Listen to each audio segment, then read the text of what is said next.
Prince Albert Arts Hall of Fame is proud to welcome Margreet van Walsem in the Visual Arts category. Margreet was active in the visual arts for approximately 19 years. She began her artistic studies and career later in her life when she and her family moved to Canada in 1955. She had a broad working relationship with the arts in Saskatchewan, and then of course coming to Canada from Netherlands, she also had a really broad international sort of scope. She brought that all to Prince Albert, and she was looking to set a standard for Prince Albert that you could get anywhere. In Canada, after studying design and graphic arts, she began an art practice that involved painting, drawing, batik, and weaving. Margreet excelled at the latter and found that the medium of weaving was best suited to express her full range of creativity.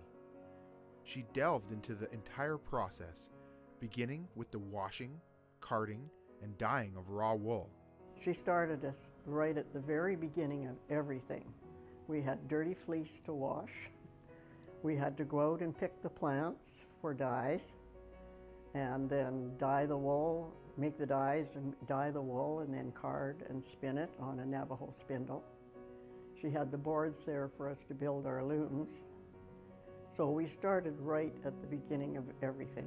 She quickly became one of the most prominent fiber artists in Saskatchewan and pioneered modern tapestry as an art form in Saskatchewan. She taught certainly all of the weaving and tapestry classes. She established the, what turned into a very vibrant fiber community. That was all on the basis of Margaret starting things. And she shared space also in the Daily Herald. So it wasn't just a working space for us, it was a space where we exchanged ideas. So I quickly became aware that Margaret was a person of great integrity, great intelligence, who had a broad perspective of an international art scene. So Prince Albert to me was really a wonderful place to be. And when I think back of the four plus years that Margaret and I spent together in Prince Albert, it seems like such a big time. Everything was possible. She wanted you to be serious about what you did. I remember somebody coming in and looking at one of her weavings on the wall and saying, "Nice knitting," and it was all she could do not to say something. She regularly sought development opportunities and studied under Anton Skierbank in 1969. She took dyeing classes with Esther Hazel at the Summer School of the Arts in Fort Sand, Saskatchewan, and participated in weaving workshops in Toronto in 1974. And throughout all these years, she attended summer workshops at Emma Lake. It's interesting, those connections. It seemed to me she'd been here forever, but of course she hadn't been. I think she arrived a couple years before I did. It was a very short, intense period. But she had connection with so many of the interesting Saskatchewan artists from Regina, like Lorraine Malik and Beth and Mac Hone, who are now a major part of the collection in Prince Albert.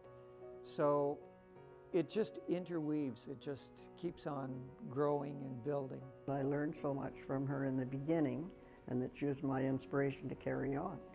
She was very dynamic, she was very determined, she was intelligent. She was the kind of person that could get things done. So I was just a young guy coming here. I didn't realize that all the ideas that we had when we stopped for coffee, when we decided we wanted to do something, it was Margaret that actually saw them through to fruition. So classes went ahead. She just had the determination to make things happen. The Prince Albert Arts Hall of Fame is proud to welcome Margreet van Walsem in the Visual Arts category.